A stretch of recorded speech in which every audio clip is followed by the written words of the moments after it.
Instinct. It's me again, adding a bit of nostalgia to arcade gaming's past. Remember when there was this arcade movement headed by Nintendo, Midway, and Rareware? Probably not, but it seemed like a force to be reckoned with back in 1994. A Triforce, if you will. That sounds familiar for some reason. This was in celebration of Nintendo's newest system to be released in 1995, known as Nintendo Ultra 64. You may know it nowadays as Nintendo 64. Why they dropped the Ultra, I will never know. Well, honestly, Nintendo 64 wasn't my favorite system, and I could see why it wasn't as ultra as originally advertised. Putting that aside, they released 2 arcade games to show off its power. Okay, the arcade games were miles above what the N64 could do, so I think they were better off as standalone arcade games. One of those games was Killer Instinct, a very eye-catching one-on-one fighter with the main emphasis on combos. Before Killer Instinct, a combo in a fighting game would go, say, for 5 to 7 hits. I'm guessing Midway in their over-the-top nature said, "No way! If we are emphasizing combos, we want a combo cap at 20 hits, and don't forget the Ultra Combo finishing moves." It was kind of funny that the combos took precedence over the finishing moves. They were there, but more often than not, you would get finished off with an 80-hit Ultra Combo, and the finishing moves sat on the back burner.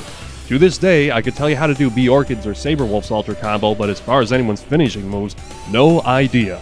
At this time, the polygon craze was still young and clunky, and some companies were still trying to cling to that old-fashioned frame-by-frame animation. This is where Killer Instinct caught my eye the most. Sure, a few backgrounds were polygons just to add to the depth of the game, but the majority of them were frame-by-frame animated three-dimensionally.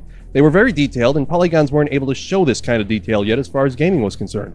Sure, they were rendered from polygons in the CGI technology, but that was still in the infancy stage, even in movies. But there was almost a movie-like quality to the backgrounds since that's how they were done, and with a separate processor. The backgrounds would play in forward or reverse depending on which direction the characters were going.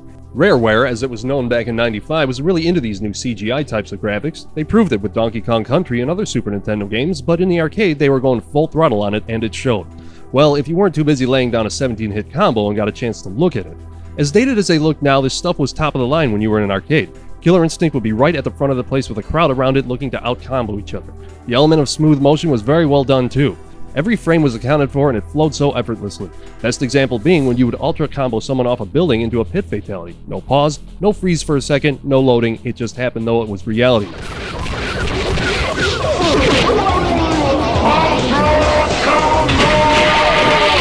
There was one sequel that continued upon the frame-by-frame CGI immersiveness. There was an SNES port of the original, which I was surprisingly impressed by, and a Game Boy port, which I wasn't. And then N64 finally got around to it. They ported over Killer Instinct 2 and called it Killer Instinct Gold. This I felt was odd, since the arcade version felt more gold of the two options. The soundtrack was amazing too. That is, if all the other arcade machines weren't drowning it out. Arcades were noisy, and it somehow added to the good time, fun, super happy experience of it all. Putting that aside, if you could hear the music, the announcer, and the sound effects, it was quite immersive. The title theme, currently playing behind my voiceover, had that sort of 90s kick-ass feel, because let's face it, if you lived in the 90s, you know they kicked one hell of a lot more ass than today does, and it was good. Every level had music that felt like it was in the right place, it captured the stage and the character represented. If you can find this machine and you love a good combo system, well, complicated by today's simplistic gaming standards, then this is a good game. Even if that doesn't interest you, there's plenty of other entertaining aspects to the game. Ever make someone dance as a humiliation move just for that one time you don't want to kill them with a finisher? Ever flash someone to death with your extremely plastic-looking boobage? You can do that here. But I think Nintendo, Rare, and Midway collaborated to give us an all-around solid fighter that wasn't just some flavor of the month. They could have made a much worse game to promote their Ultra 64, but I'm Multi-Monitor Mike, and Arcade Past, let's make it last. See you later.